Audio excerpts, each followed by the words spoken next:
La Bible Église nous dit, pour te montrer que nous sommes appelés à impacter le monde et à faire la différence, la Bible nous dit dans Matthieu 5, le verset 13.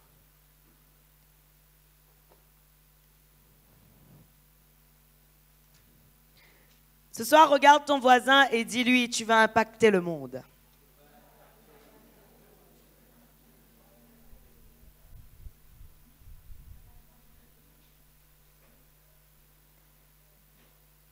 Regarde-lui mieux et dis-lui dans les yeux, tu vas impacter le monde.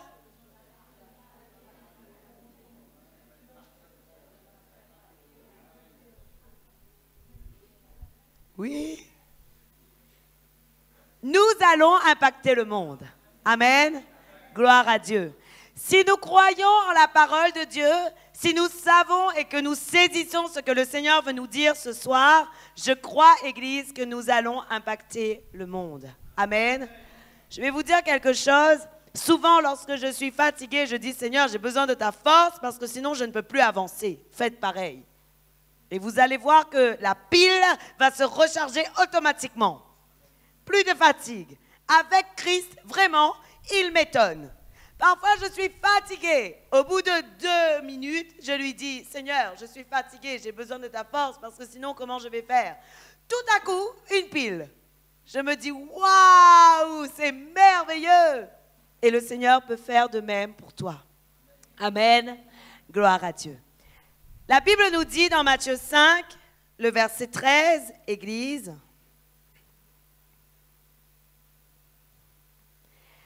vous êtes le sel de la terre, mais si le sel perd sa saveur, avec quoi la lui rendra-t-on?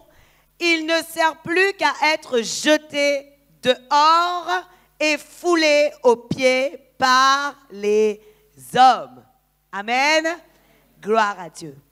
La Bible nous dit donc, Église, vous êtes le sel de la terre, mais si le sel perd sa saveur, avec quoi la lui rendra-t-on? Donc la parole de Dieu nous donne un attribut.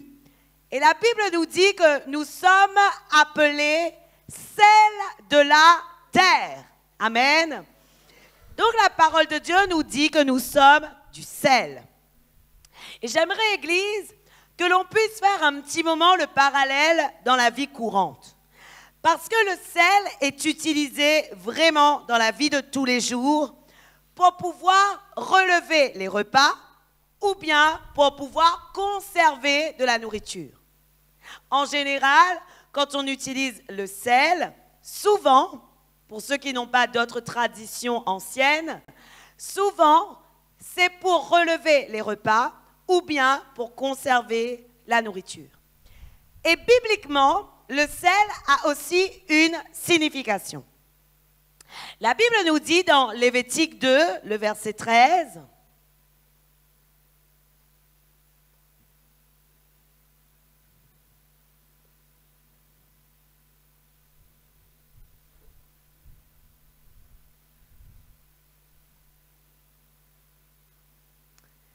tu mettras du sel sur toutes tes offrandes. Tu ne laisseras point ton offrande manquer de sel, virgule, signe de l'alliance de ton Dieu. Sur toutes tes offrandes, tu mettras du sel. Amen. La parole de Dieu, Église, nous montre qu'au temps de la première alliance, Dieu avait dit que sur les offrandes, on devait y passer du sel. Et la Bible nous explique ce que représentait le sel au temps de la première alliance. La parole de Dieu nous dit, tu ne laisseras point ton offrande manquer de sel, car c'est le signe de l'alliance de ton Dieu. Amen. Ne soyez pas dissipés pendant le message. Écoutez. Amen. La Bible dit donc que le sel est le signe de l'alliance, de notre alliance, de l'alliance de l'offrande avec le Seigneur. Amen. Si on regarde Marc 9, le verset 43, C'est très important ce que je vous dis pour le sel et vous allez comprendre pourquoi après.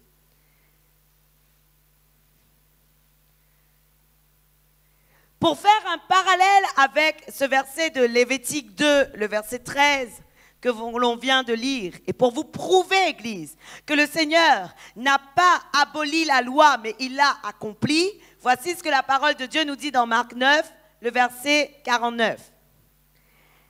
La Bible dit, Marc 9, le verset 49.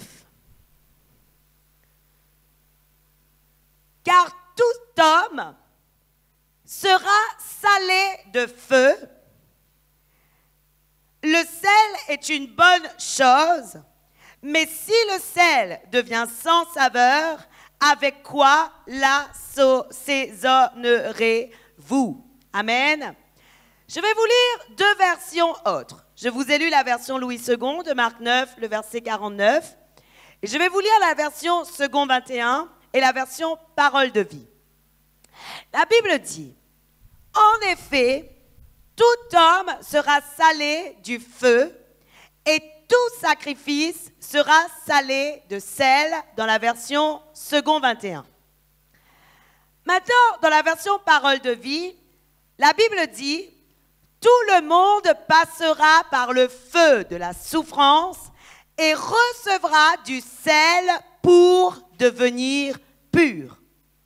Ce qui veut dire, Église, que la parole de Dieu, lorsque la Bible nous dit que nous sommes le sel de la terre, être le sel de la terre signifie non seulement avoir une alliance avec le Seigneur, donc nous sommes la représentation vivante de l'alliance que Dieu a fait avec son peuple, mais en nous, nous avons aussi la parole qui rend pure et que la Bible considère également comme étant du sel. Pourquoi? Parce que ce qui permet de transformer ta vie, ce qui change ta vie, ce qui fait un impact dans ta vie, c'est bien la parole de Dieu, oui ou non? Et s'il n'y a pas la parole de Dieu dans ta vie, malheureusement, Église, il y a des changements que tu ne peux pas opérer parce que la parole de Dieu t'est cachée.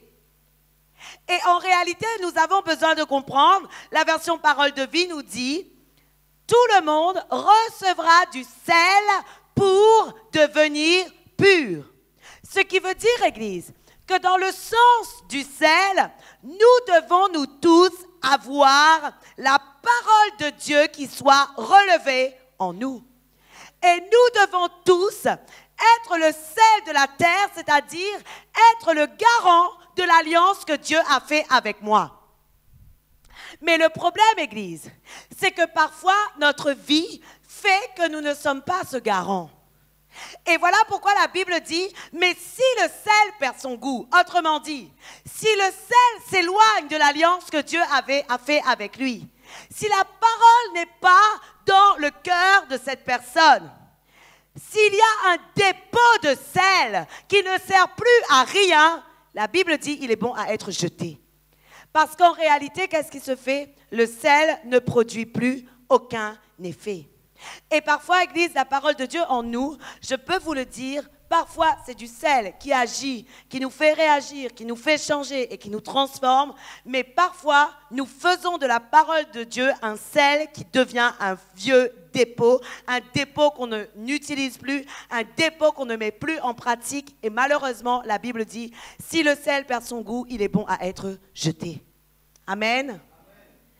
Et aujourd'hui, Église, j'aimerais réellement que vous puissiez prendre conscience que parce que la parole de Dieu dit que vous êtes le sel de la terre, la Bible est en train de dire que parce que vous êtes la garantie de l'alliance éternelle que Dieu a fait avec nous sur la terre, le diable ne peut pas agir avec puissance et comme il veut parce que le sel est présent. Et parce que le sel est présent sur la terre, le diable ne peut pas agir comme il veut. Et aujourd'hui, Église, j'aimerais réellement que tu puisses comprendre que ta vie a un impact sur le monde. Parce que tu appartiens à Dieu, parce qu'il y a une alliance avec Dieu, avec toi, entre Dieu et toi, parce que tu as la parole de vie en toi, tu es considéré comme le sel et à cause de toi, à cause de ta vie, le diable ne peut pas agir comme il devrait agir lorsque tu ne seras plus là. Et je vais vous montrer par la parole de Dieu que ce que je suis en train de vous dire est vérifié. La Bible Église nous prouve donc que notre présence empêche les ténèbres d'agir pleinement sur la terre. Vous croyez ou pas? La Bible nous dit dans 1 Thessaloniciens 4, à partir du verset 13 à 18.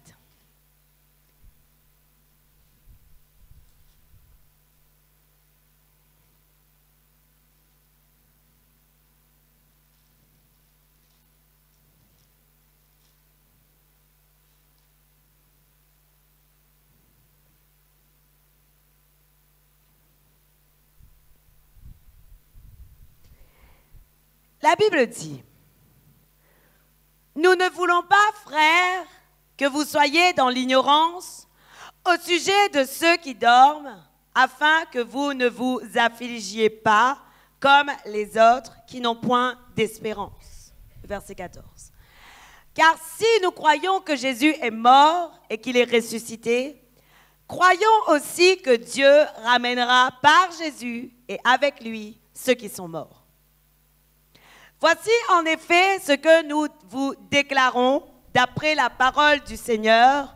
Nous les vivants restés pour l'avènement du Seigneur, nous ne devancerons pas ceux qui sont morts. Car le Seigneur lui-même a un signal donné à la voix d'un archange et au son de la trompette de Dieu, descendra du ciel et les morts en Christ ressusciteront premièrement. Ensuite, nous les vivants qui serons restés, nous serons tous ensemble enlevés avec eux sur des nuées, à la rencontre du Seigneur dans les airs, et ainsi nous serons toujours avec le Seigneur. Le verset 18. Consolez-vous donc les uns les autres par ces paroles. Amen. Gloire à Dieu. La Bible Église nous explique le moment de la venue de Jésus-Christ. Amen. Et la parole de Dieu, Paul était en train d'expliquer à l'église de Thessalonique comment cela va se produire lorsque Jésus-Christ reviendra. Et ce soir, j'aimerais également que tu puisses comprendre ce qui va se passer lorsque Jésus va venir. Parce que, n'empêche que l'enlèvement fait partie des premiers rudiments de la parole de Dieu. Mais souvent, parler de l'enlèvement pour un homme, pour un chrétien, c'est vraiment curieux. Il n'a jamais entendu parler de l'enlèvement et alors il ne sait même pas ce que c'est et il ne sait même pas ce qui va se passer. Amen. Et voilà pourquoi, Église, nous devons comprendre ce qu'est l'enlèvement parce que je vais te dire quelque chose. Après l'enlèvement, il va se passer des choses. Après que tu sois enlevé avec Jésus-Christ, et que tu y ailles afin de régner, afin d'aller, dans les noces de l'agneau pendant 7 ans avec lui, pendant ce temps, il y a des choses qui vont se passer sur la terre. Mais toi, tu ne seras plus là. Tu seras avec Christ enlevé, mais après que tu sois enlevé, il y aura encore des choses qui vont se produire. Mais j'aimerais te dire quelque chose. Pourquoi les choses vont se produire ainsi lorsque toi, tu seras enlevé? Parce que pour le moment, parce que tu es présent sur la terre, le diable ne peut pas agir comme il veut. Dieu t'aime tellement qu'il ne peut pas permettre que tu puisses vivre la tribulation et la grande tribulation. Dieu t'aime tellement qu'il ne veut pas que tu puisses vivre la tribulation et la grande tribulation. Et Dieu ne veut pas non plus que tu puisses vivre l'Armageddon. Et pourtant, la parole de Dieu nous parle de la tribulation, de la grande tribulation et de l'Armageddon. Oui ou non? La parole de Dieu nous en parle dans l'Apocalypse. Mais alors, qu'est-ce qui se passe? Nous les chrétiens, nous les enfants de Dieu, nous ne pouvons pas vivre cette situation parce que Jésus-Christ lui-même a dit qu'il ne va pas permettre qu'on puisse passer par les épreuves que vont vivre ceux qui sont contre le Seigneur. Apocalypse 3, le verset 10, nous dit « Parce que tu as gardé mon nom, mon ordre de persévérer, je te garderai aussi à l'heure de la tentation. qui va venir sur le monde entier pour mettre à l'épreuve les habitants de la terre. Amen. Qu'est-ce que Dieu dit? Dieu dit, parce que tu as gardé la parole de la persévérance en moi, je te garderai aussi à l'heure de la tentation qui va venir sur le monde entier pour éprouver les habitants de la terre. Amen. Voilà, Église, ce qui va se passer lorsque Jésus-Christ reviendra. Lorsque Jésus-Christ reviendra, nous, la Bible nous dit, et nous avons lu tout à l'heure dans 1 Thessaloniciens 4, le verset 13 à 18, la Bible dit, qu'est-ce qui va se passer d'abord? Il dit, voici en effet ce que nous vous déclarons, d'après la parole du Seigneur, nous les vivants restés pour l'avènement du Seigneur, nous ne devancerons pas ceux qui sont décédés, dans le verset 15. Car le Seigneur lui-même a un signal donné à la voix d'un archange et au son de la trompette de Dieu, descendra du ciel et les morts en Christ ressusciteront premièrement. Amen. Donc, lorsque Jésus-Christ reviendra, qu'est-ce qui se passera? Jésus-Christ reviendra pour prendre son épouse. Jésus-Christ reviendra pour prendre celle qui s'est préparée. La Bible nous dit que Jésus est appelé l'époux. Oui ou non?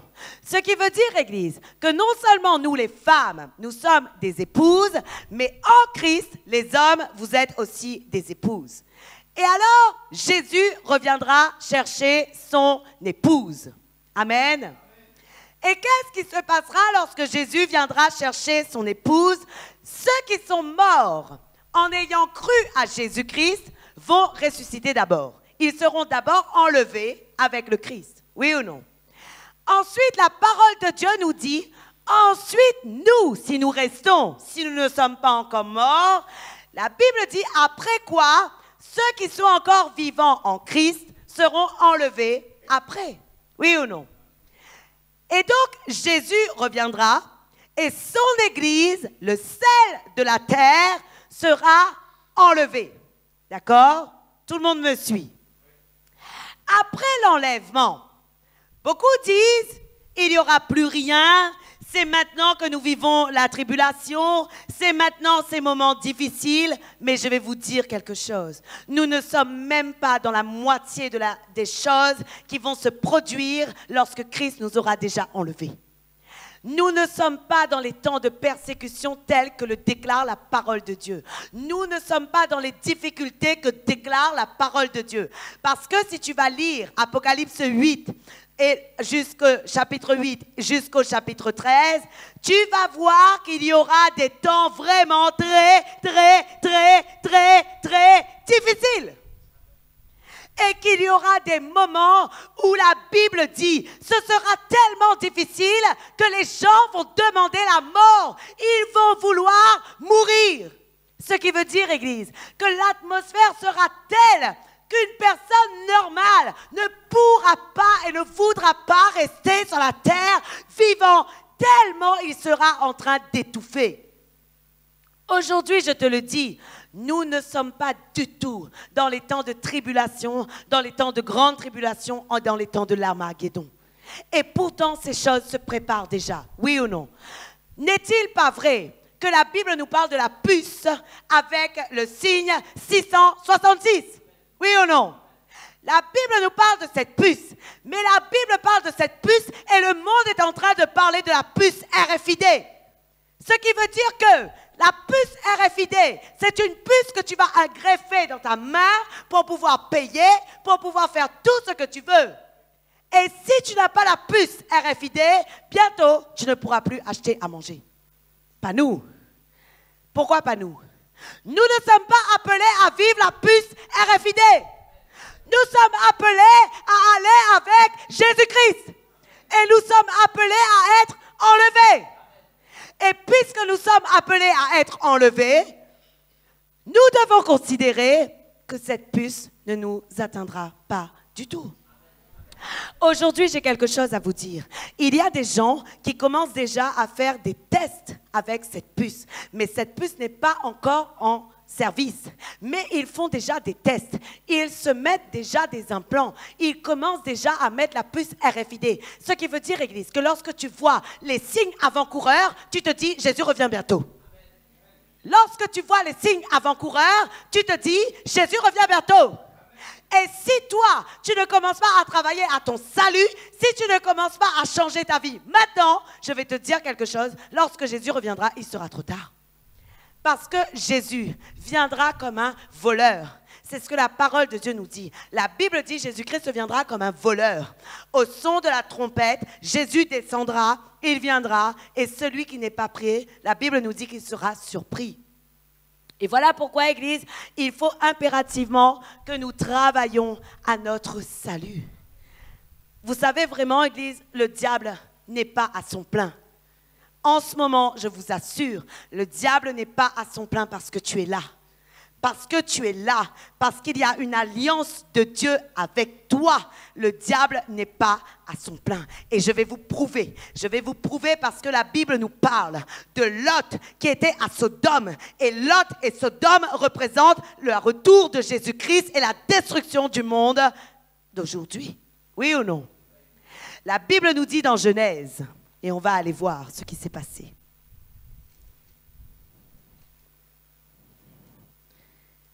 Les gens pensent que tu n'es rien. Mais moi, je te dis que grâce à toi, aujourd'hui, le monde n'est pas détruit.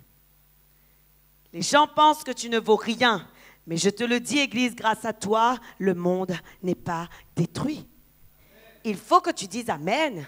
Il faut que tu dises Amen. Parce que si tu ne dis pas Amen, c'est que tu n'as pas compris ce que je viens de te dire. Les gens pensent que tu n'es rien. Mais si aujourd'hui le monde n'est pas détruit, c'est parce que nous sommes présents sur la terre. Lorsque nous ne serons plus là, la destruction viendra. Et ça, c'est ce que la parole de Dieu nous dit. Amen. Amen. La Bible nous dit, Église, dans Genèse 19, à partir du verset 12.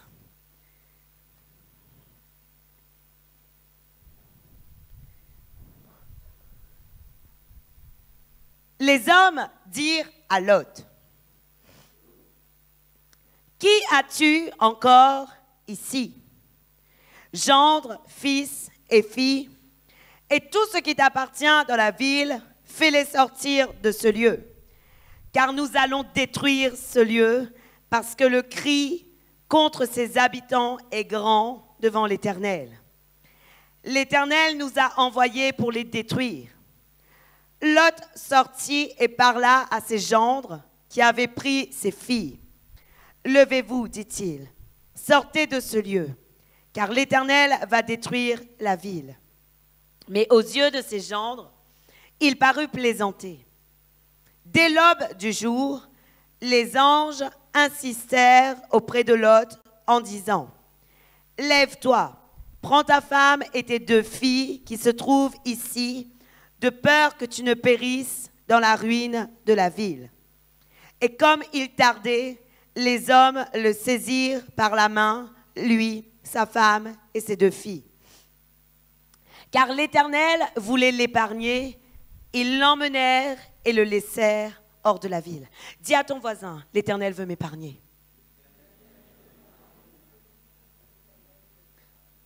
Tu vois ça, Église? La Bible nous dit que Sodome et Gomorrhe étaient dans le péché. Il était dans le péché abominable, le péché qui ne pouvait pas plaire à Dieu tellement que Dieu voulait détruire cette ville. Oui ou non? C'est à vous dire à quel point il y avait abomination dans Sodome et Gomorrhe. Mais alors, qu'est-ce qui s'est passé? Il y avait un homme qui était un homme de foi.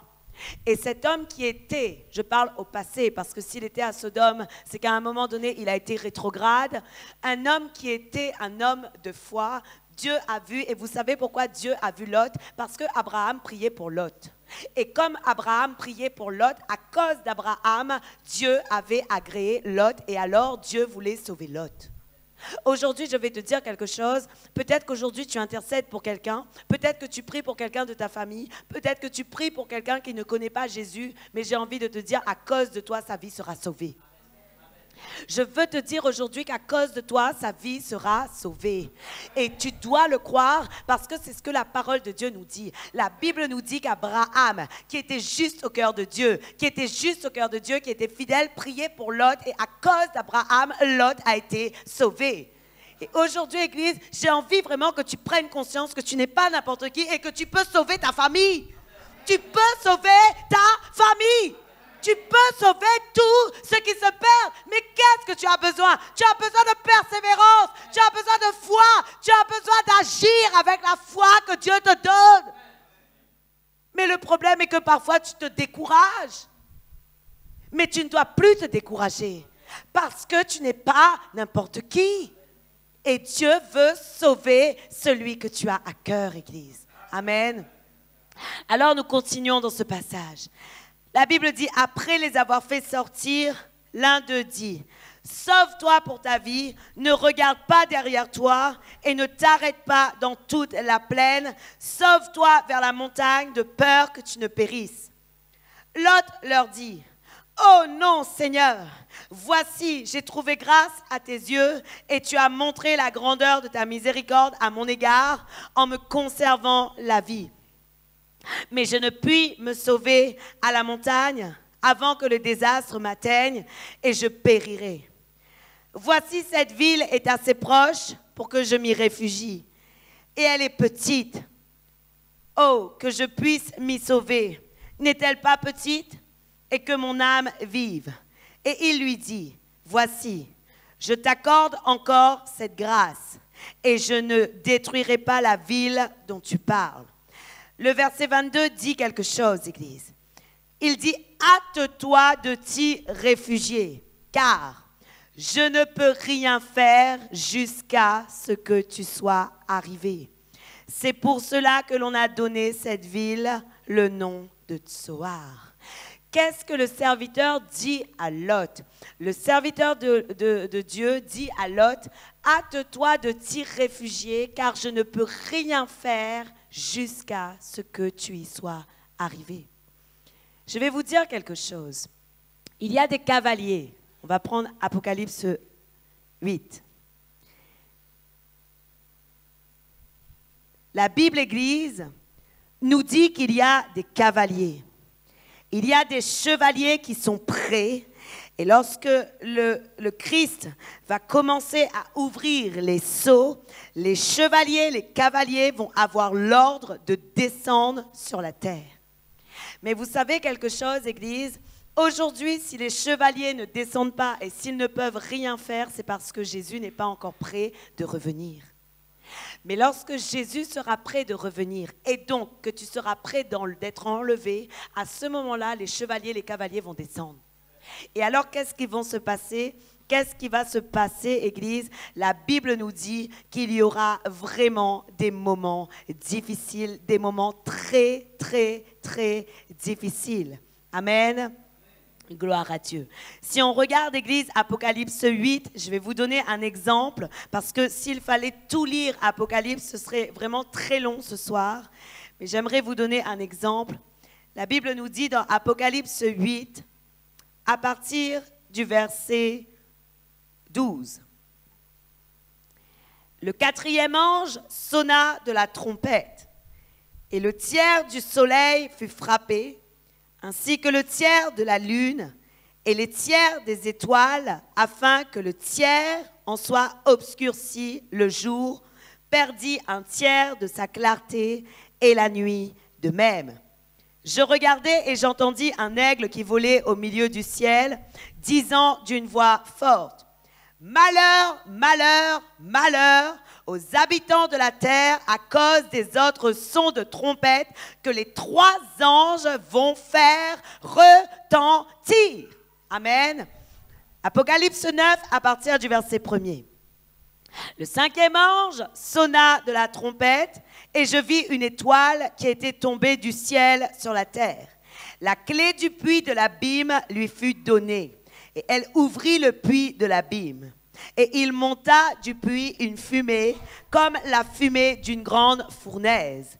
Et le soleil et l'air furent obscurcis par la fumée du puits. Des sauterelles sortirent de la fumée et se répandirent sur la terre. Et il leur fut donné un pouvoir comme le pouvoir qu'ont les scorpions de la terre. Il leur fut dit de ne point faire de mal à l'herbe de la terre, ni à aucune verdure, ni à aucun arbre, mais seulement aux hommes qui n'avaient pas le sceau de Dieu sur le front. Remarquez, Église, la Bible ne parle pas des hommes qui ont le sceau de Dieu sur le front. La Bible nous dit seulement les hommes qui n'ont pas le sceau de Dieu sur le front. Autrement dit, tous ceux qui restent. Autrement dit, Église, tous ceux qui resteront après l'enlèvement. Parce que lorsqu'on lit Apocalypse 8, Apocalypse 9, Apocalypse 10 et jusqu'à la fin, je vais vous dire quelque chose, nous sommes à ce moment-là déjà enlevés. Oui ou non? Parce que la parole de Dieu nous dit, dans Apocalypse 7, le verset 9, la Bible dit, « Après cela, je regardais et voici, il y avait une grande foule que personne ne pouvait compter, de toute nation, de toute tribu, de tout peuple et de toute langue. Ils se tenaient devant le trône et devant l'agneau, revêtus de robes blanches et de palmes dans leurs mains. Et ils criaient d'une voix forte en disant, « Le salut est à notre Dieu qui est assis sur le trône et à l'agneau. » Amen.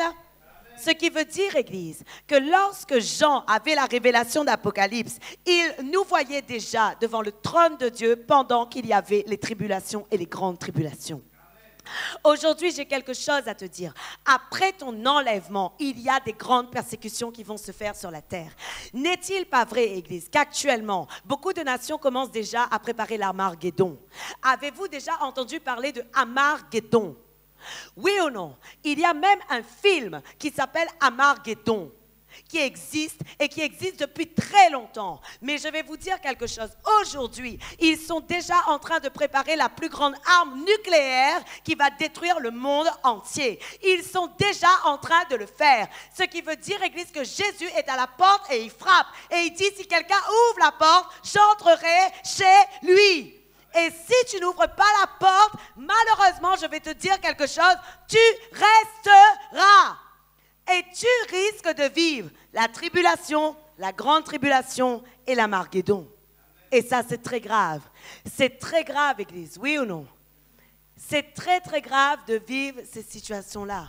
Ce sont des situations vraiment très, très, très, très, très difficiles. Et nous devons comprendre réellement que le Seigneur veut nous épargner de ces situations. Le Seigneur ne veut pas que nous puissions vivre et passer ces situations-là. Mais Dieu veut que nous soyons enlevés. Et je vais vous dire quelque chose, malheureusement, si aujourd'hui nous ne vivons pas encore ces moments difficiles, c'est parce que nous sommes encore sur la terre. Heureusement. Amen. Et lorsque nous allons partir, nous allons vivre 7 ans de noces avec l'agneau. Amen. Et ça, c'est merveilleux. Et puis, qu'est-ce qui se passera ensuite? Après qu'il ait passé la tribulation, la grande tribulation, la Bible nous dit que Satan sera lié pendant 1000 ans. Amen. Et nous reviendrons régner pendant 1000 ans sur la terre avec Jésus-Christ. Amen. Et ça, c'est merveilleux, parce que nous reviendrons régner sur la terre avec Jésus-Christ. Puis, la Bible nous dit que Satan sera à nouveau relâché.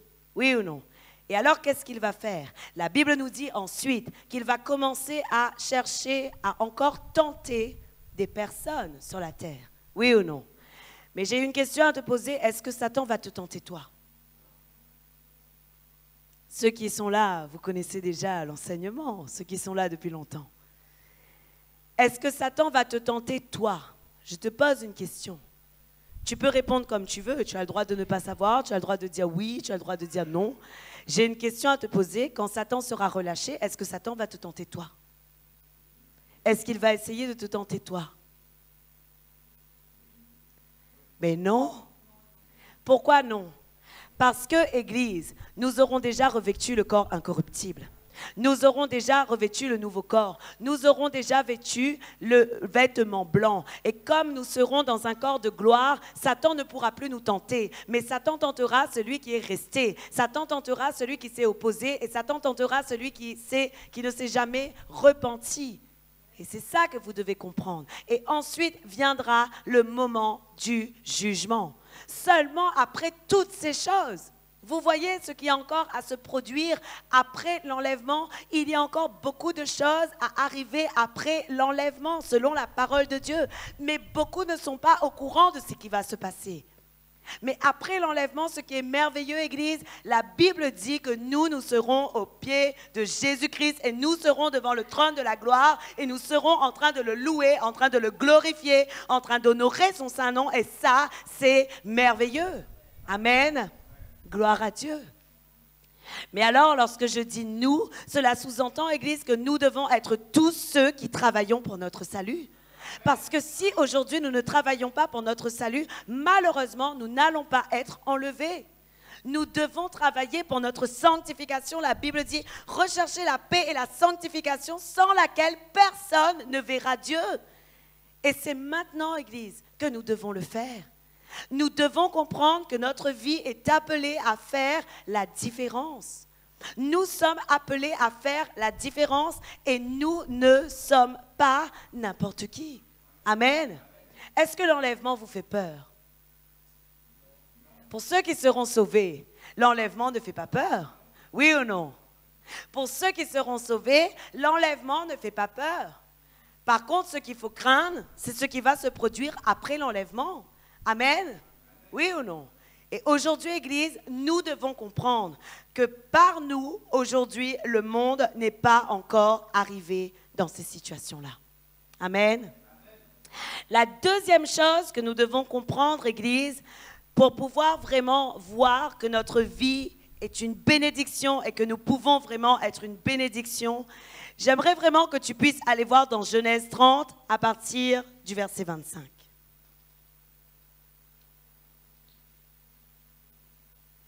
Regarde ton voisin et dis-lui, tu peux être une bénédiction pour les non-croyants comme pour les croyants.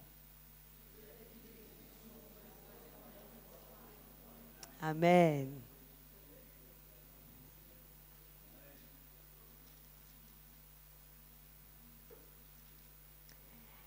La Bible dit dans Genèse 30, à partir du verset 25.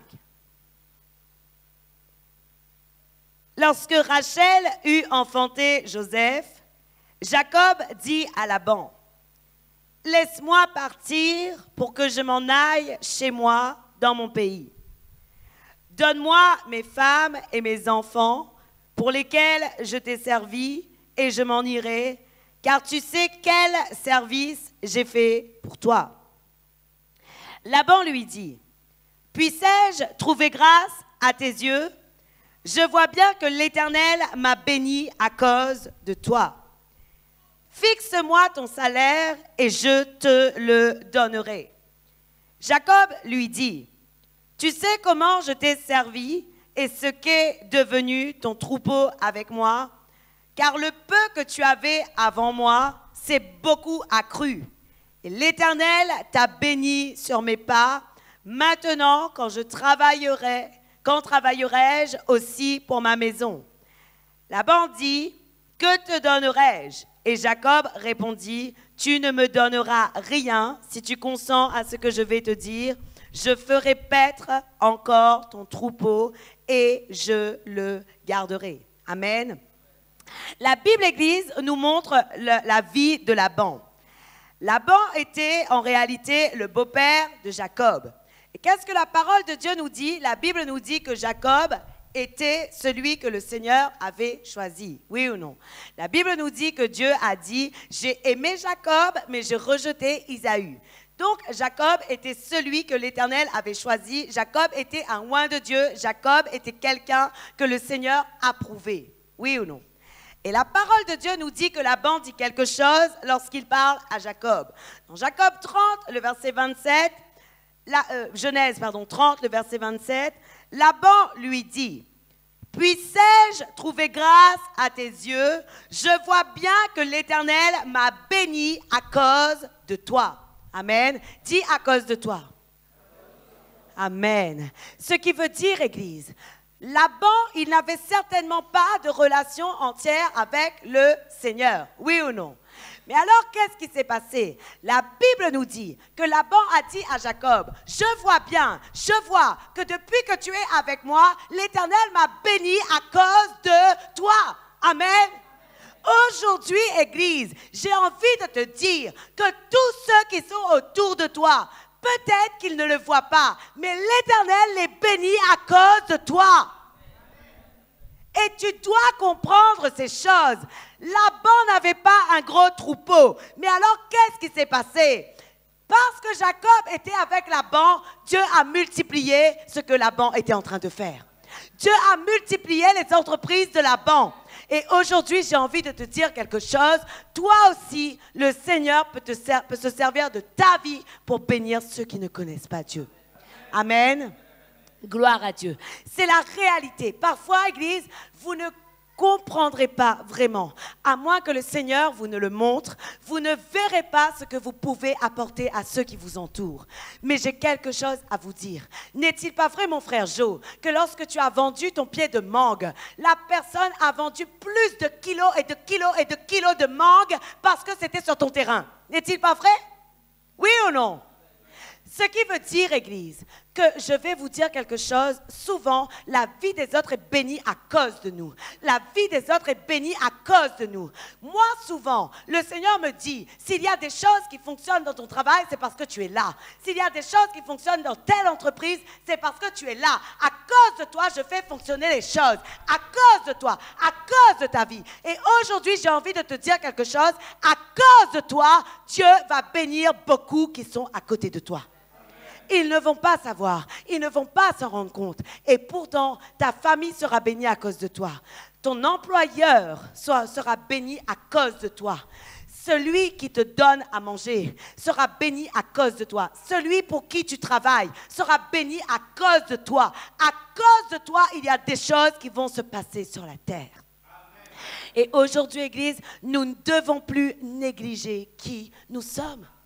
Mais souvent, nous sommes dans le défaitisme. Nous sommes des personnes qui disons, mais non, moi je ne vaux rien, moi je ne suis rien, moi vraiment, je ne suis rien.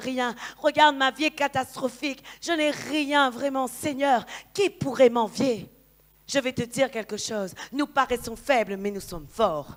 Nous paraissons pauvres, mais nous sommes riches. Nous paraissons malheureux, mais nous sommes heureux. Nous paraissons, mais nous ne sommes pas ce que nous paraissons. Nous sommes plus que ce que nous paraissons, Église. Et aujourd'hui, j'ai envie de te dire que tu es plus que ce que tu parais. Amen. Gloire à Dieu. N'est-il pas vrai que Jésus-Christ lui-même a donné à manger plus à 5000 personnes, 4000 et 5000 personnes, des pains en abondance et du poisson en abondance? Oui ou non? Et savez-vous pourquoi ils ont été bénis? Parce qu'il y avait Jésus. Ils ont été bénis et Dieu a multiplié parce que Jésus était présent. Parce que Jésus était présent, ils ont été bénis. Mais je vais vous dire quelque chose. Jésus nous a dit une promesse. Jésus a dit, celui qui croit en moi fera des choses comme j'ai faites et il fera même des plus grandes. Ce qui veut dire, Église, que si Jésus a pu nourrir 4000 et 5000 personnes, tu pourras en faire autant et toi, tu pourras nourrir 10 000. Si Jésus a fait 5000, puisqu'il dit que tu feras des plus grandes, cela signifie que tu pourras même aller nourrir jusqu'à 10 000. Amen. Gloire à Dieu. Ce qui veut dire, Église, qu'aujourd'hui, tu ne peux pas négliger ta position. Tu ne peux pas négliger ta condition. Tu ne peux pas négliger qui tu es. Et tu ne peux pas négliger la puissance qu'il y a en toi. Mais souvent, nous sommes négligés. Je suis désolée de dire. Nous sommes négligés parfois. Nous disons vraiment, regarde lui, il a tout. Regarde lui, il est heureux. Regarde lui. Arrête de regarder à lui et regarde à ce que toi, tu apportes dans sa vie. Regarde à ce que tu apportes dans sa vie. Parce que tu apportes beaucoup, mais tu ne le vois pas. Parce que ce que tu ne vois pas, c'est que ce sont des choses que l'œil ne peut pas voir. Mais ce sont des choses qui se produisent à cause de toi. N'est-il pas vrai, Église, que Dieu dit, je cherche un homme juste sur cette terre. Et si je le trouve, je ne détruirai pas Jérusalem. Oui ou non? Dieu dit, je cherche un homme. Il n'a pas dit, je cherche des milliers d'hommes. Il a dit, je cherche une personne, une seule. Et si je la trouve, à cause de cet homme, je ne détruirai pas Jérusalem, selon Jérémie 5, le verset 1. Oui ou non? Ce qui veut dire, Église, que ta vie peut faire la différence. Arrête de penser réellement que tu n'es rien. Parce que le Seigneur fait de toi quelqu'un. Le Seigneur fait de toi quelqu'un rempli de puissance. Le Seigneur fait de toi quelqu'un rempli de bénédiction. Le Seigneur fait de toi quelqu'un rempli de puissance. Le Seigneur fait de toi quelqu'un d'important. Mais même si tu ne le vois pas dans le physique, dans le spirituel, tu es important. Mais le problème, Église, est que pour être important, il y a une condition. Pour bénir les autres, il y a une condition. Pour être une bénédiction pour les autres, il y a une condition. Cette condition, c'est être attaché à Christ. Cette condition, c'est être attaché à Christ. Parce que la parole de Dieu nous dit dans Jean 15, le verset 4 à 5, Jésus-Christ lui-même dit,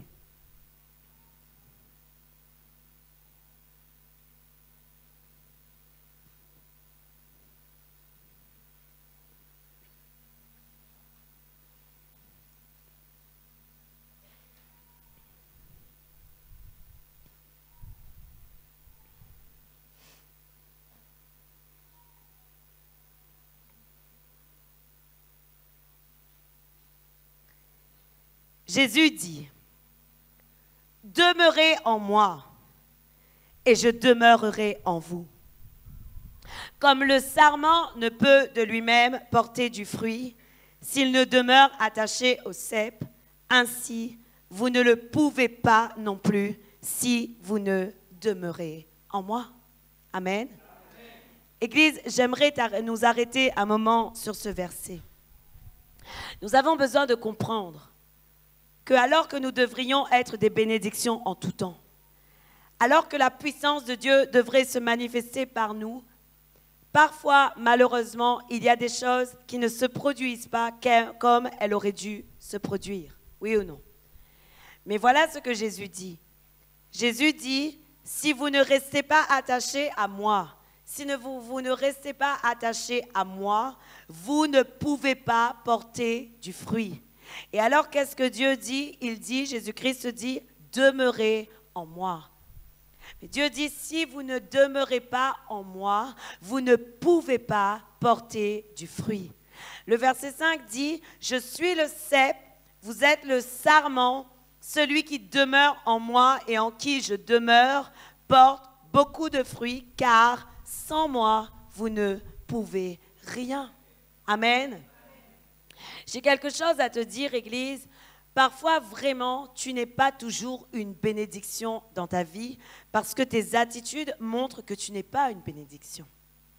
Ton comportement montre que tu n'es pas une bénédiction. Alors qu'il devrait se produire beaucoup de bénédictions autour de toi simplement par ta présence, simplement parce que tu es le sel de la terre, parfois ta vie, ton attitude vraiment repousse la venue des bénédictions dans la vie de celui qui est à côté de toi. Mais je vais vous dire le problème. Le problème est que parfois nous demeurons détachés de Jésus-Christ. Parfois, nous sommes détachés de Jésus-Christ. Vraiment, nous ne prenons pas vraiment l'importance de savoir qui est Jésus dans nos vies et comment nous devons vraiment être attachés à lui.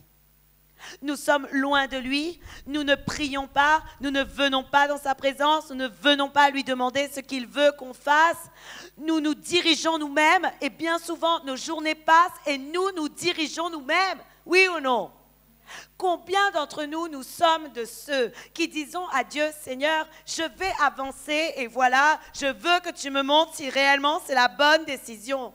Combien de fois dans ta journée, tu dis à Jésus-Christ, Jésus, demeure en moi, aide-moi à avancer, aide-moi à progresser, aide-moi à savoir si c'est le bon chemin. Est-ce que c'est vraiment le bon chemin? Est-ce que c'est là que tu veux que j'aille?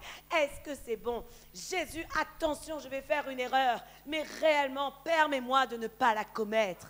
Permets-moi de ne pas la commettre. Jésus, fais que je garde mon cœur plus que tout. Fais que je veille sur ma vie plus que tout. Ne me soumets pas à la tentation, mais garde-moi avec toi. Combien d'entre nous sommes de ces personnes, Église? Malheureusement, parfois, nous avançons, nous faisons nos journées et c'est seulement à la fin de la journée, quand je rentre dans le secret de la chambre, Jésus, je te loue, je te bénis, je glorifie ton saint nom parce que tu es présent. Merci Seigneur. Mais la journée est passée et la bénédiction n'a pas eu lieu parce que toute la journée, tu n'as pas passé ta journée avec le Christ. Parce que toute la journée, alors que tu devais être un sujet de bénédiction, un fleuve d'eau vive, un flot de bénédiction, comme tu n'as pas passé la journée avec Jésus, mais que tu l'as passé seul avec toi-même, malheureusement, tu n'as pas apporté de fruits. Et vous savez, Église, c'est grave, parce que c'est encore du retard. Oui ou non? C'est encore du retard. Savez-vous que beaucoup d'entre nous, beaucoup de nos familles devraient déjà être converties? Savez-vous que beaucoup d'entre nous, beaucoup dans notre travail, devraient déjà être touchés? Savez-vous que beaucoup d'entre nous, dans nos vies, nous devrions déjà être bien loin? Mais nous sommes en retard. Et si nous sommes en retard, c'est parce que Jésus n'est pas attaché à nous. Si nous sommes en retard, c'est parce que nous ne sommes pas attachés à Jésus. Je vais changer ma phrase. Et comme nous ne sommes pas attachés à Jésus-Christ, alors nous faisons comme nous avons envie de faire.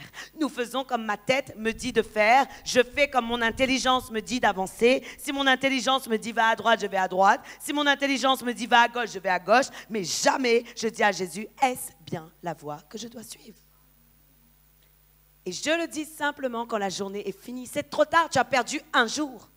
Tu as perdu un jour. Savez-vous combien de jours nous perdons comme ceci?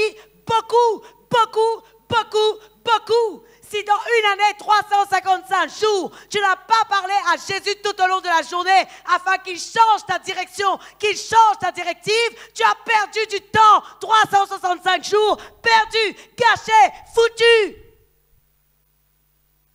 Et ça, c'est la vérité.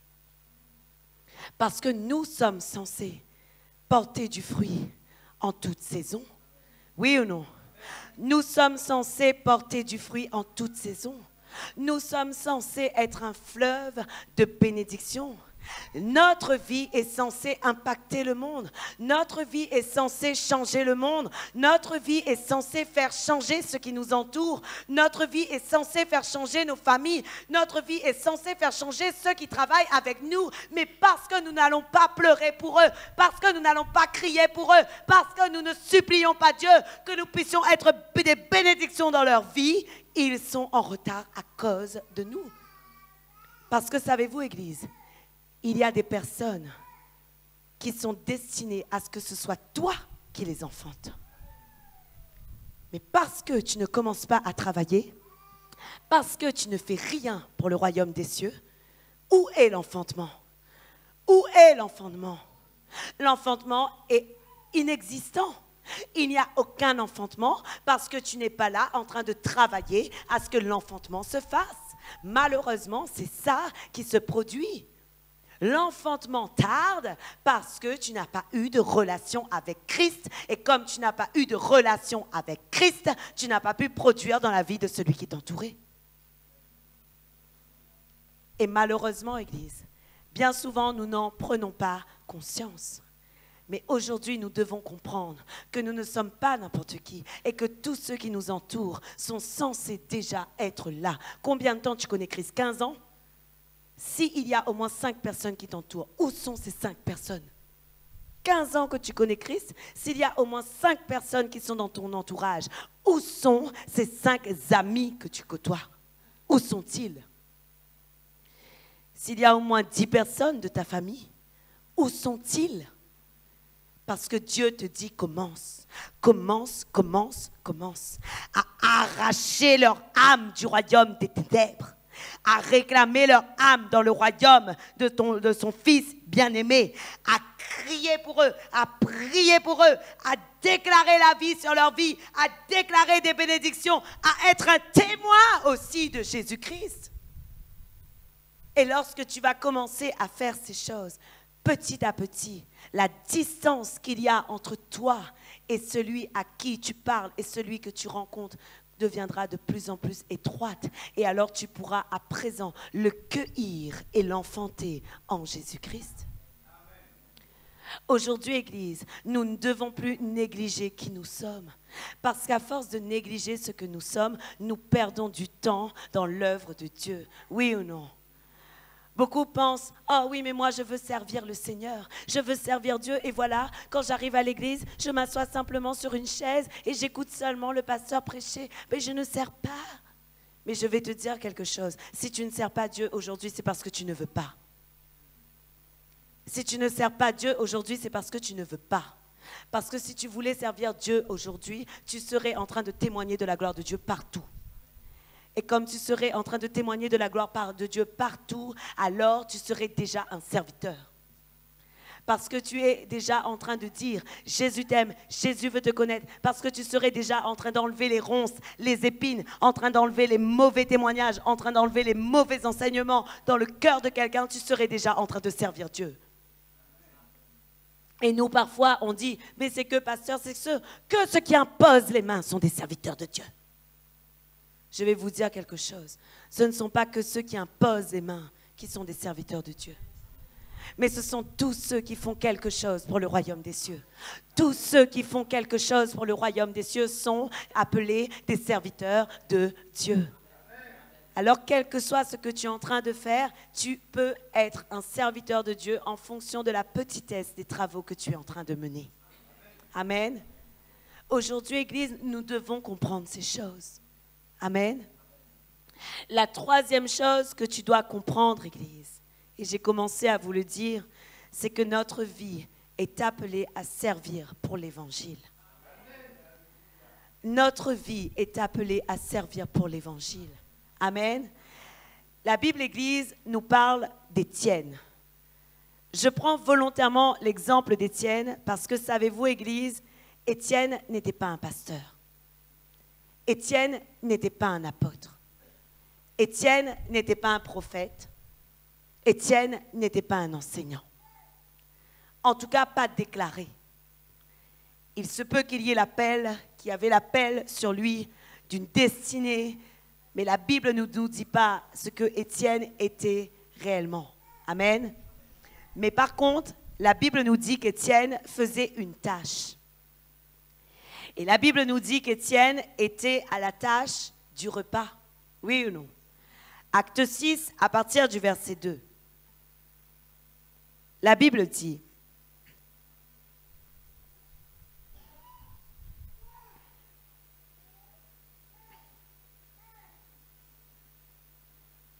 les 12 convoquèrent la multitude des disciples et ils dirent, il n'est pas convenable que nous laissions la parole de Dieu pour servir aux tables. C'est pourquoi, frères, choisissez parmi vous cet homme de qui l'on rende un bon témoignage, qui soit plein d'Esprit Saint et de sagesse, et que nous chargerons de cet emploi. Et nous continuerons à nous appliquer à la prière et au ministère de la parole. Cette proposition plut à toute l'assemblée. Ils élurent Étienne, homme plein de foi et d'Esprit Saint, Philippe, Procor, Nicomore, Timon, Parménas et Nicolas, prosélytes d'Antioche. Ils les présentèrent aux apôtres qui, après avoir prié, leur imposèrent les mains. Amen. La Bible, Église, et j'aimerais faire une parenthèse là-dessus, la Bible nous dit qu'Étienne était un homme qui avait été choisi pour faire les repas. Oui ou non? Mais si vous regardez la parole de Dieu, la Bible nous dit que les disciples cherchaient un homme avec des caractéristiques. Et la Bible nous dit que l'homme qui allait faire le repas, il devait avoir un bon témoignage, il devait être plein du Saint-Esprit, il devait être plein de sagesse. Donc, Église, j'aimerais te faire remarquer que lorsque tu sers le Seigneur, Ou lorsque tu veux servir le Seigneur, tu dois être rempli du Saint-Esprit, avoir un bon témoignage et être rempli de sagesse. Plus j'avance avec le Christ et plus je me dis que si ces trois conditions ne sont pas réunies, je fais des catastrophes et des catastrophes dans le service avec Dieu. Je fais vraiment beaucoup de catastrophes dans le service avec Dieu s'il n'y a pas bon témoignage, s'il n'y a pas rempli du Saint-Esprit et s'il n'y a pas plein de sagesse. La Bible nous dit que pour le repas, Étienne devait avoir cette capacité-là, il devait avoir cette caractéristique. Et nous, parfois, nous voulons servir le Seigneur, nous voulons être à la louange, nous voulons être dans la parole, nous voulons être prédicateurs, nous voulons prêcher, nous voulons imposer les mains, nous voulons faire toutes sortes de services dans l'Église. Mais nous sommes sans aucune réputation. Bon, ça, c'est pas très grave, on va dire. Mais lorsque la parole de Dieu nous dit de bonne réputation, la Bible ne parle pas d'une réputation comme tu peux avoir dans la rue, les gens disent de toi, tu es bien, tu es bien. Non. Que ta condition de vie soit bonne. Que ta condition de vie soit bonne. Et c'est ça, avoir une bonne réputation selon la parole de Dieu. Ce qui veut dire, quand je dis c'est pas grave, ce n'est pas grave par rapport au monde, mais dans le royaume des cieux et dans l'Église, ta condition de vie doit être bonne. Dans le monde aussi, d'accord? Vos conditions de vie doivent être bonnes. Ensuite, la Bible dit que vous devez être remplis du Saint-Esprit et la troisième chose, remplis de sagesse. Ce qui veut dire, Église, que si aujourd'hui nous n'avons pas et nous ne voyons pas ces trois caractéristiques dans les vies des personnes, il est absolument impossible que le Saint-Esprit nous dise « sers-toi de lui ». Oui ou non? Et aujourd'hui, Église, même vous, vous devez vous poser la question, est-ce que réellement j'ai un bon témoignage? Est-ce que ma condition de vie est bonne? Est-ce que je suis rempli du Saint-Esprit? Et est-ce que je suis rempli de sagesse? Ne cherchez pas à tromper Dieu, Église, parce que peut-être que vous allez pouvoir tromper l'homme, mais vous ne tromperez jamais Dieu. Jamais vous ne tromperez Dieu. Et parfois, il y a des gens qui sont dans le service depuis longtemps, mais je vais vous dire quelque chose. Une fois, le Seigneur m'a montré des personnes. Je vous rassure, ce n'étaient pas des personnes de circonstance dans l'Église, mais je sais que ça existe aussi dans l'Église. Et le Seigneur me disait, tu vois ces personnes, ils travaillent soi-disant en mon nom, mais ce qu'ils font est vain. Ce qu'ils font est vain. Et le Seigneur me disait en moi-même que ce qu'ils faisaient était inutile. Ils étaient en train de travailler, mais ils travaillaient sans récompense. Ils étaient en train de travailler, mais ils travaillaient sans récompense. Aujourd'hui, je te dis quelque chose. Peut-être que tu veux servir Dieu, mais si tu ne sers pas Dieu selon les caractéristiques de la parole de Dieu, tu trompes l'homme, mais tu ne trompes pas Dieu. Et malheureusement, tu n'auras pas la récompense que tu devrais avoir. Pour une personne qui a fait le même travail que toi d'un cœur pur, malheureusement, toi, tu ne recevras pas la récompense comme le Seigneur veut que tu la reçoives. Aujourd'hui, Église, il faut se le dire. Nous ne pouvons pas servir le Seigneur comme on veut. Notre vie doit servir, mais notre vie doit servir selon les conditions de la parole de Dieu. Amen. Gloire à Dieu. Pour revenir à Étienne et ce que j'allais vous dire, Église, la Bible nous dit que même si Étienne était au repas, la parole de Dieu nous dit ensuite qu'Étienne a servi à l'évangile et il a commencé à parler de la parole, il a commencé à parler du Père et il a commencé à annoncer Jésus-Christ. Amen. Et savez-vous, Église, Étienne avait une connaissance de la parole de Dieu. Oui ou non? Lorsque tu lis Acte 7, tu vois très bien qu'Étienne n'était pas quelqu'un qui ne connaissait pas Dieu du tout. Étienne était quelqu'un qui connaissait le Seigneur parce que lui-même, il était déjà en train de parler d'Abraham, il était déjà en train de parler de Moïse et il parlait de tout ce qui se passait pour le peuple d'Israël en Égypte. Ce qui veut dire qu'Étienne avait une connaissance de la parole de Dieu. Et donc, Église, toi aussi, avoir bonne réputation, c'est bien, rempli de sagesse, c'est bien, rempli du Saint-Esprit, c'est bien, mais avoir la parole de Dieu comme connaissance en toi, c'est bien. Et tu dois avoir ces choses parce que ta vie est appelée à annoncer l'évangile.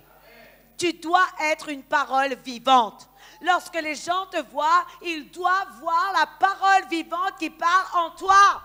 Lorsque tu réponds, tu dois répondre de la parole de Dieu. Lorsqu'on te parle, tu dois saisir l'occasion pour semer la vie en l'autre, Église. Mais souvent, nous ne sommes pas de ceux qui faisons ces choses. Et pourtant, nous avons l'Évangile qui sauve en nous. En nous, nous avons une puissance, nous avons une parole qui est vivante, une parole qui est efficace et qui sauve. Mais nous ne sommes pas de ceux qui utilisons l'Évangile pour sauver le monde. Et pourtant, Dieu veut que tu sois celui et celle qui utilise l'Évangile pour le salut de ceux qui sont à côté de toi. Ta vie, Église, doit servir pour l'Évangile. Ta vie doit servir pour la parole de Dieu. Tu dois, Église, faire le témoignage de la grandeur de Dieu et ce que Étienne a fait. Étienne a fait le témoignage de la grandeur de Dieu. Mais savez-vous, Église, après qu'Étienne fut lapidé, parce qu'il a fait témoignage de la grandeur de Dieu, savez-vous ce qui s'est passé? Il y a eu un impact dans le monde. Vous savez pourquoi? Les disciples ont été dispersés. Est-ce qu'ils se sont arrêtés? Non.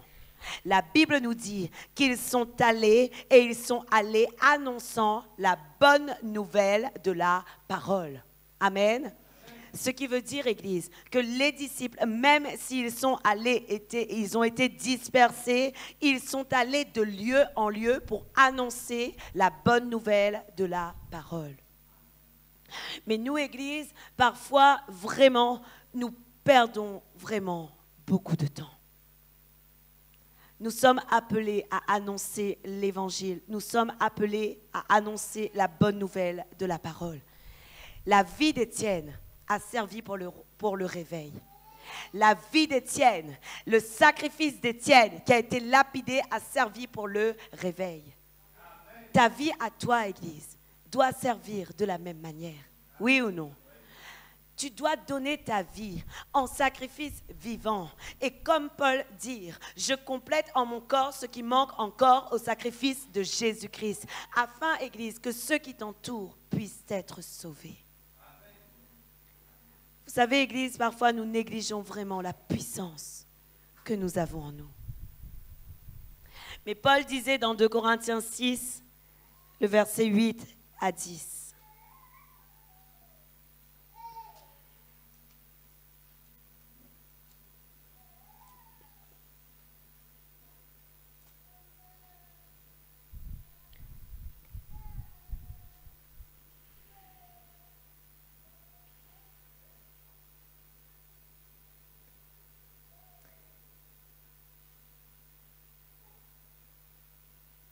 Paul dit,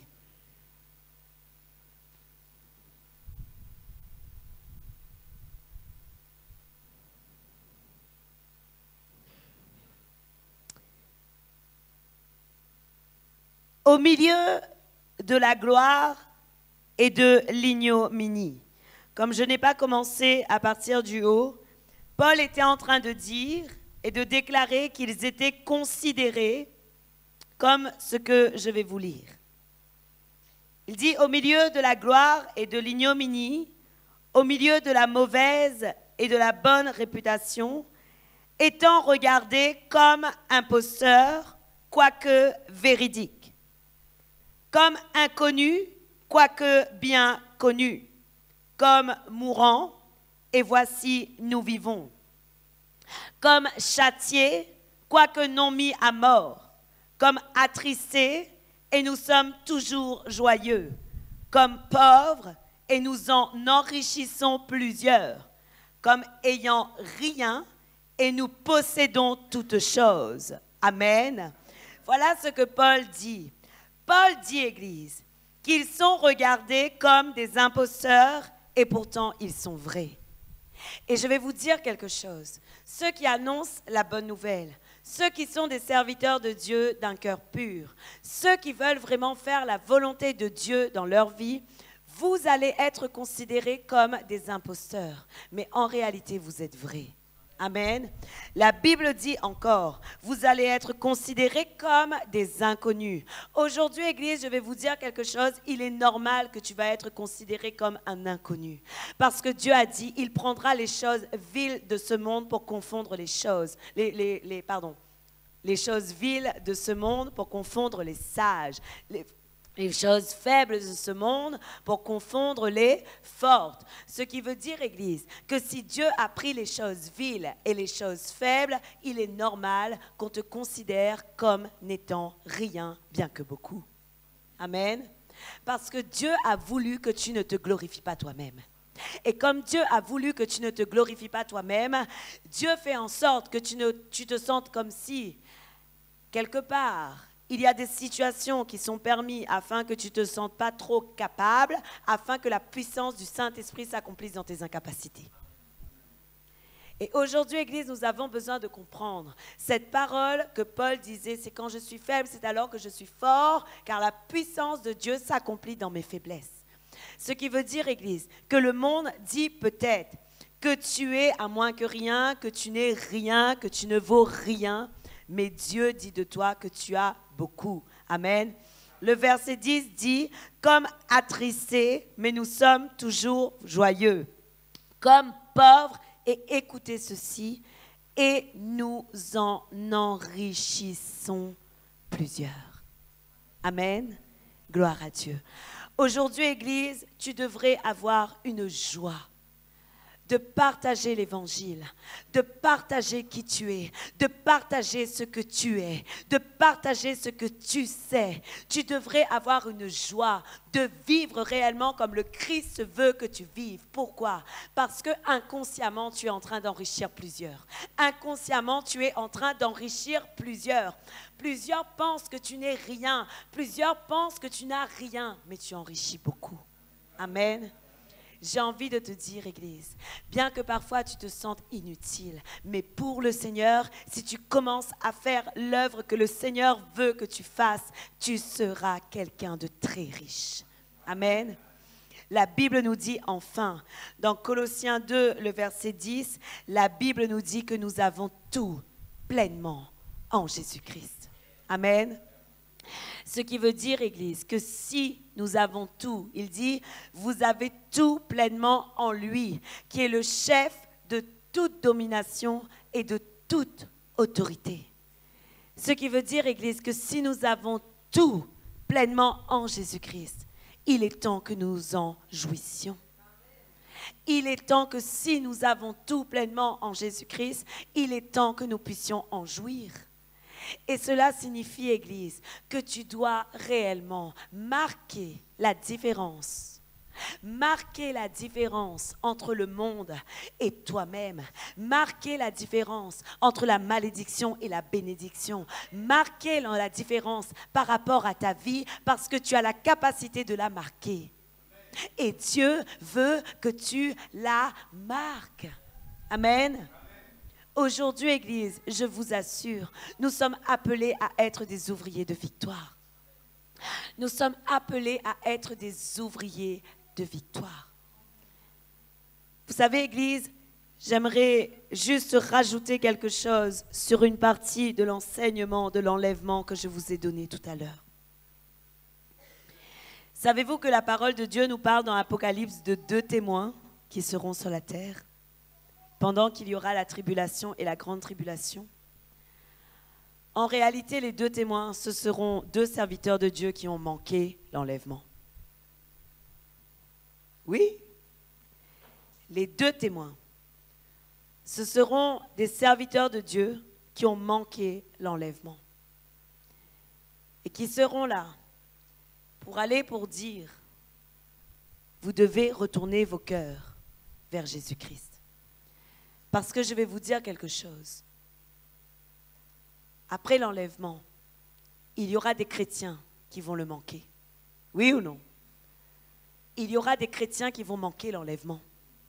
Il y aura des chrétiens qui vont manquer l'enlèvement. Et pourquoi ils vont manquer l'enlèvement? Parce que leur vie ne sera pas sanctifiée comme le Christ veut qu'il soit sanctifié. Et alors, si tu restes sur la terre après l'enlèvement, il y aura des choses à faire pour toi, afin que jamais tu ne sois refusé dans le royaume des cieux, après la tribulation, la grande tribulation et l'Armageddon. Parce qu'après cette période, il y aura encore une possibilité pour ceux qui voudront devenir dans le royaume des cieux. Mais je vais vous dire quelque chose. Ce sera un enseignement pour la prochaine fois. Parce que si je recommence sur cet enseignement-là, ce sera très long. Amen. Gloire à Dieu. Aujourd'hui, Église, nous devons vraiment commencer à faire la différence. Nous ne sommes pas n'importe qui. Je ne suis pas n'importe qui.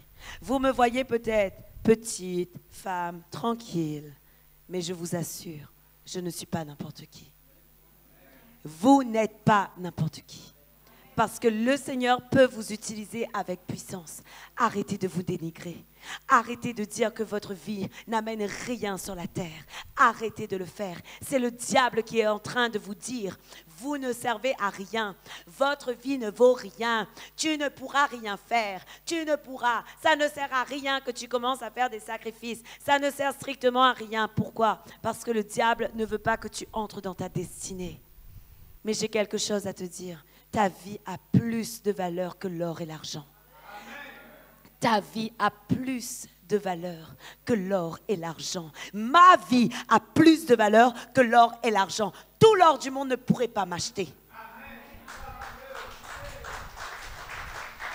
Amen. Et vous devez le comprendre. Tout l'or du monde ne pourra jamais acheter quelqu'un qui est fidèle à Dieu. Quelqu'un qui veut faire la volonté de Dieu, tout l'or du monde ne pourra jamais l'acheter. Amen. Amen. Qui veut faire la différence? Petit peu de main à la lever. Amen. Je te le dis, cette promesse est pour toi ce soir. Amen. Mais il y a quelque chose que tu dois faire. Stay with Christ. Reste avec Jésus-Christ. Reste attaché à Jésus-Christ. Tu dois rester attaché à Jésus-Christ. Et tu dois le faire afin de porter du fruit en toute saison. Vous savez, Église, Jésus a dit quelque chose. Un bon arbre ne peut pas porter du mauvais fruit. Ce qui veut dire, Église, que logiquement parlant, nous sommes censés toujours porter du bon fruit.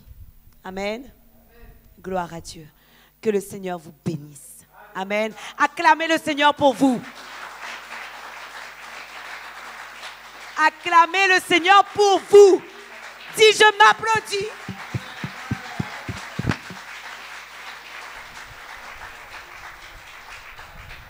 Ça ne veut pas dire que tu es orgueilleux. Mais parfois, tu as le droit de dire, c'est bien ma fille, avance. Tu as le droit de dire, c'est bien ma fille, avance. Et je t'encourage à te dire à toi-même, c'est bien ce que tu fais, avance.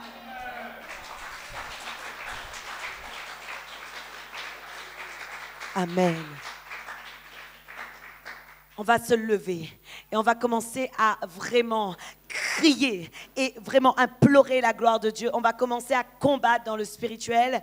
Et vous les musiciens, venez, on va chanter. Nous sommes